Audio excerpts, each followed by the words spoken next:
Welcome to the WTIM Morning Show. I'm Avery Cooper, your host. Your stream co-sponsored by People's Bank and Trust, where they put people first, and Landmark of Taylorville, where you always do better with Landmark. Taylorville Mayor Bruce Berry joining me on the phone. Good morning, Mayor Berry. Good morning, Avery. Glad to be here. Great to hear from you, Mayor Berry. How's everything going on for you today? Everything's going well. We got a new HR director in place, and we're working on getting a new city treasurer, so everything's looking up here at City Hall. And I understand there's also there was some discussion about a comptroller position.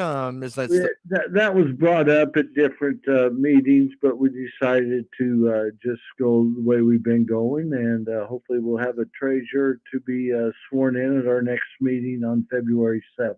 Excellent. All right. And I understand that you have everything lined up for the East Main project. Correct. We had our pre-construction meeting last week, and everything's ready to go. As soon as the weather breaks, we're hoping around March 1st, we will start to do, I think it's going to be about a $1.8 million project on repaving East Main with new sidewalks, curbs, gutters, water lines, everything from Cherokee to Walnut, a much needed improvement there in that area. Sounds like quite the undertaking. Yes, it is. And luckily, we were able to receive a $1.5 million grant from the state on their fast track. And I say fast track, we were awarded this grant 2 years ago in May, and it's taken us this long to jump all the hurdles and things like that. But it's we're really looking forward to that. And that leads us on to our next project. As a lot of people know, we just applied for a $3 million grant through the Department of Commerce and Economic Opportunity to revitalize our downtown area. So if we're lucky enough to receive that grant, we will soon start work on the downtown project. Sounds like you have a lot of pride in the improvements that are soon to come for Taylorville. How do you characterize that feeling that you like get? I said, it's work that we had to do. We have to do it. A lot of people are commenting about the work we're doing out at our cemetery. We fenced in the new plot out there on the northwest corner there. And like I said, it's improvements that we've needed for years. And finally, we've got a plan in place to start improving that. A lot of people are commenting on the great look at the cemetery, and my thanks go out to Mike Tennant. What a great job he has done as our superintendent out at the cemetery. So how do you feel knowing that you are helping improve your community with, gosh, that's just 3 improvements, and I know there's more going on. Well, But that's just 3 though, that right there. But how do you feel with that? It's great. The main thing we've done since I've been mayor, we developed the business development district tax to help our infrastructure on our main roads, especially the downtown area.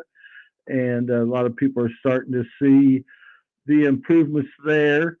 The industrial park that we were able to sequester funds for that is a great addition out there by Walmart, and hopefully we're going to work on building a sidewalk from Walmart all the way out to Hickory Estates on 104.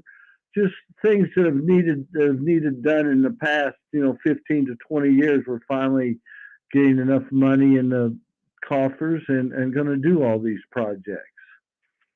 What's the mood like on your city council, knowing that this is all coming up here in the next few months? Well, I think it's very optimistic. Like I said, some of the aldermen have been spending their ward money fixing sidewalks in their particular ward.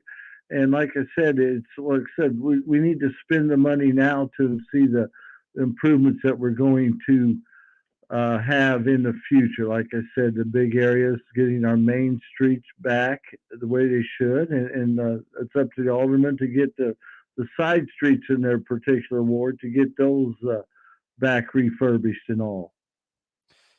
And that is going under which of the grants?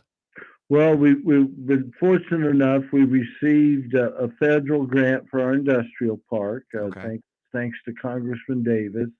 The state grants we've been able to receive My thanks go out to Andy Menard for most of that. Our previous senator, now he's working in the governor's office. I still have a good rapport with him. We got the $1.5 million grant for East Main through his work.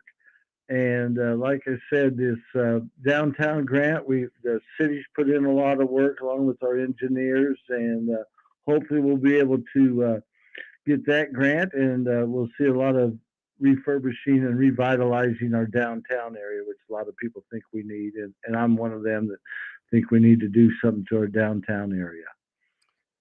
What work did Andy Menard perform in the governor's office that helped Taylorville obtain this grant? Well, just like, I would call him and he'd say, now make sure you got this done, get this done. It's all there, I don't know how many cities apply for these grants. We got to make sure our grant is far and above what other people's grants are. And it's good to have a friend in the office to make sure that we are doing things right. And like I said, I just can't thank him enough for what he's been able to do for the city of Taylorville. How did Representative Rodney Davis help? It was amazing when we went to Chicago to see about this grant for our industrial park. We'd already been turned down 3 times, and so we decided to have a meeting with the people up at the Economic Development Association federal level, which is over like 7 or 8 states in our area. We invited Rodney to attend, and it was one of those meetings where nobody really knew what to go on. And Rodney walked in, and within probably a half hour, we were pretty assured that we were going to get that grant. So, like I said, Rodney Davis has really stepped up and helped Taylorville immensely, and I wish him luck in the upcoming election. Sounds like he came in and used his relationships to make it work for his hometown. I guess so. Like I said, it's not, you try to get everything in line, and it always helps to have somebody in your corner that's pushing for your own downtown area. And like I said, just can't thank Congressman Davis enough. Excellent. Now, so that is for the industrial the industrial park out there by Walmart. We built the roads there. I've heard we've got a couple people interested in buying some of the lots, and hopefully in the next 3 to 5 years we'll start seeing development out there.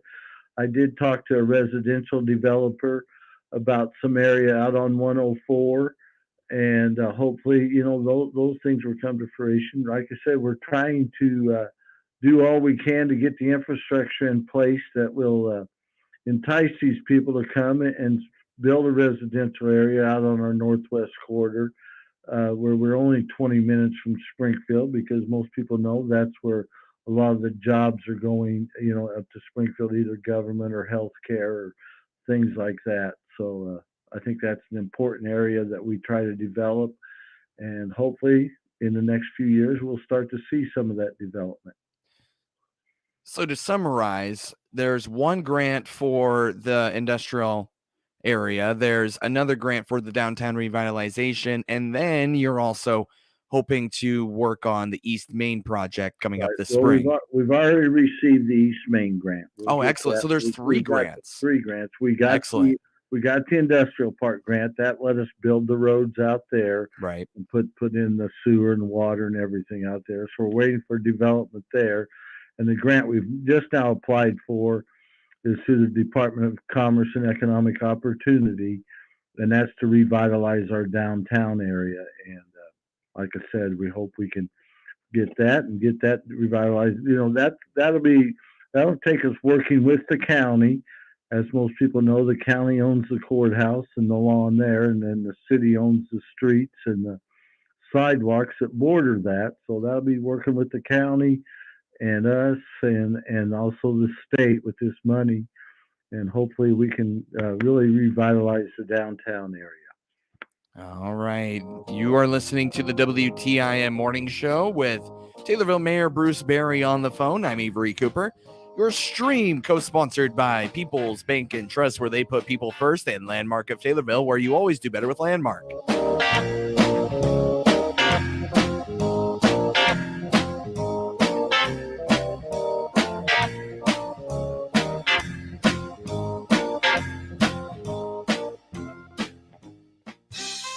This is Nick Epley with People's Bank and Trust, where customers have one business banker who understands their business and provides the right financial services to achieve their financial goals. Your business banker is your single source for all your financial needs, from cash management to lines of credit, from mortgages to equipment loans, and everything in between. Call me at 888-PBT-1954. Bank with People's Bank and Trust so you can spend your time running your business, not explaining it. At People's Bank and Trust, we put people first. Member FDIC, Equal Housing Lender. Hi, from Ramey Miller, daughter of Randy Miller and managing director at Run Deep Coaching. Do you ever feel like you were meant for more or want more meaning in your life? Do you just feel stuck or even down? I'll help you discover your life's purpose by looking inward and strengthen the gifts you already have within you. Through my personal life and business coaching, we'll create long-lasting, meaningful change to help you grow from the inside out. One of my clients said that my coaching not only helped her become more focused, but strengthened her confidence, which resulted in discovering her career direction. Another client said, after a chat with Ramey, I feel as though my thoughts and feelings have been clearly understood. I would love to work with you. Feel free to reach out for a free 30-minute consultation to see if it's a good fit to work together.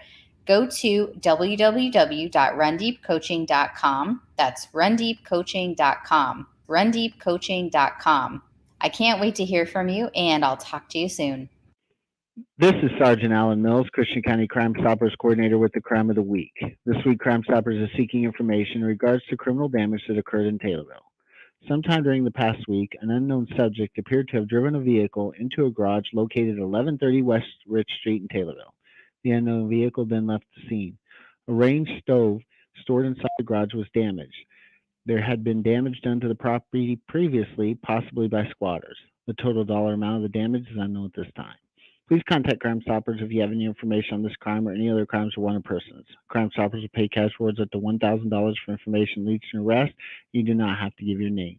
Crime Stoppers will pay double the normal reward for information that leads to an arrest for the crime of the week. You can contact Crime Stoppers 824-9100 at our website, christiancountycrimestoppers.org, or by texting crimes 274-637 and then your tip. As always, you will remain anonymous. Dr. Paul Tufan here from Taylorville Urgent Care. We perform rapid and PCR COVID-19 testing as well as provide urgent care for injuries, cuts, broken bones, and perform school and sports physicals. Click on our banner at TaylorvilleDailyNews.com. Just Beds are the yawn exterminators, and they can give you a better night's sleep. Choose from Bemco, Chatham & Wells, Sealy, Simmons, and Tempur-Pedic. Find out the many models and styles available on their updated website by clicking their icon at TaylorvilleDailyNews.com. Welcome back to the WTIM Morning Show. I'm your host, Avery Cooper. Your stream co-sponsored by People's Bank and Trust, where they put people first, and Landmark of Taylorville, where you always do better with Landmark. You're on the phone here with Taylorville Mayor Bruce Berry. And Mayor Berry, you mentioned to me something off air about the airport. What's going on with the airport? Well, like I said, this has been in the works for 3 or 4 years, and due to COVID, we didn't really receive the funds, but we'll be repaving one of the runways there this coming spring and fall. And like I said, improvements at the airport, improvements at the cemetery, improvements at the downtown area. Like I said, I just invite anyone, if you see something, give me a call. I'll try to address it, whether it's a road, a sidewalk, a sewer project, water. Anything, give us a call. I got a call this weekend about a small water leak out on Mesa Verde in Big Bend, and our water department went out there yesterday and fixed that up. And like I said, if you see something that needs fixed, please give me a call. And my office number is 287-7946. And I'll even give you my cell phone number. It's 827-7166. Feel free to call me 24 hours a day. I may not answer all 24 hours, but I'll get back to you as soon as I can. So like I said, I'm here to serve the public and do what we think we can do with the money that we have available. I got to give you props for putting your cell phone number out over the air. I mean, that just kind of goes to show what kind of commitment you have to the people of Taylorville, Mayor Berry. Well, and I have, I've lived here my whole life, and I'm committed to Taylorville. My family is committed to our town, and So anything we can do, either individually as the mayor, as a person, as my family, we're willing to help just about anybody we can. So repaving the airport the east-west runway, I believe, right. And so that'll be something that to look forward to if that's part of your plan to fly in and out of Taylorville. It's it's not the busiest, not O'Hare by any means, but we get quite a bit of traffic in a month's time out there. And like I said last month when they had the devastating tornado in Kentucky, I believe we flew 8 or 10 airplanes down to that area with supplies and stuff. And my hats go off to Mike Cody out there for organizing that. And like I said, what a giving community Taylorville is to other communities, because we really received a lot of help when we had our tornado back. It's been 3 years ago now. So, giving back to your community is part of what I stand for. And I hope everyone does that also. What improvements specifically are you making to the cemetery? Well, the cemetery, we put a fence up around there. They put new sidewalks there. We put new entryways. I'm working with our superintendent out there to get some new signage out there. Just things that probably needed to be done in the past, 10 to 12 years. We're finally getting around to doing it. And like I said, Mike Tennant is doing an excellent job there. We've cut quite a few trees down in the last year or two that half of them have blown, because of the wind, the tornado. And then last August, we had a pretty good windstorm through there that uprooted 3 or 4 other trees. So we're trying to get a new modern look out there. And like I said, that's probably the most talked about area in the city that people come back to visit their loved ones that are in the cemetery. And so I've heard a lot of great talk about how our cemetery looks, and my thanks go out to Mike Tennant. How is the skateboard park project coming along? Well, we finally got the land, thanks to Marlene Miller at the park board and stuff. We're working on some fundraising ideas, and hopefully within the next 3-4 months, we should have something concrete. We're working on a plan to get what we're going to try to design and go from there. That's another thing. Talk about our police department is having a fundraiser this Saturday night at the Moose. I'd like to invite everyone to come there. If you need tickets to that, contact Chief Wheeler and or contact my office, and I'll get you tickets for that fundraiser. That's at the Taylorville Moose Lodge. What time is that at? I believe it's at 6 o'clock, dinner and raffle and stuff. And like I said, our police department, to me, second to none. Chief Wheeler is doing an excellent job along with our new officers and everything. Like I said, I honestly believe I have the best superintendents that we've ever had in this city, from fire, police, water, street and sewer, lake, airport, cemetery. Like I said, I can't ask for any better superintendents that we have now. And we haven't talked about the new coffee shop. I was just about to ask you about that. We have about a minute left. Have you been out there and had some coffee? I was out there for the grand opening. I'm not a big coffee person, but I did have breakfast there the other day and a hot chocolate. And I invite everyone, like I said, any new business, we're welcoming to Taylorville. Again, that's our 4th or 5th coffee shop. But like I said, as long as people are drinking it and using it, it's good for the community. And I'm glad to see commercial construction happening in our area that hasn't happened in such a long time. So, like I said, LP Creamery, the coffee cans, scooters, Starbucks, and Kroger. And like I said, we have a lot of different coffee options, and invite everyone to enjoy their coffee or a hot chocolate or whatever is their pleasure. What was your breakfast go-to at Scooters? At Scooters, I had the coffee and a nice Danish roll, cinnamon roll, which was very excellent. And like I said, that was it was free, so I don't know what the cost was, but like I said, I really enjoyed it that morning, and I'll go back. I don't drink coffee. Everybody can drink a hot chocolate or whatever. Thank you, Mayor Bruce Berry. Thank you, Avery. You're listening to the WTIM Morning Show, your stream co-sponsored by People's Bank and Trust and Landmark of Taylorville.